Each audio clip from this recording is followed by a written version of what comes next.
என் கூந்தல் தேவன் தூங்கும் பள்ளி அறையா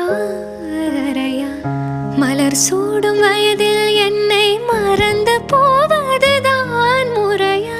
நினைக்காத நேரம் இல்லை காதல் ரதியே உன் பேரை சொன்னால் போதும் நின்று வழிவிடும் காதல் நதியே. என் சுவாசம் உன் மூச்சில், உன் வார்த்தையின் பேச்சில், 5-6 நூற்றாண்டு வாழ்வோம் என் வாழ்வேவா. மலர்களே மலர்களே இது என்ன கனவா?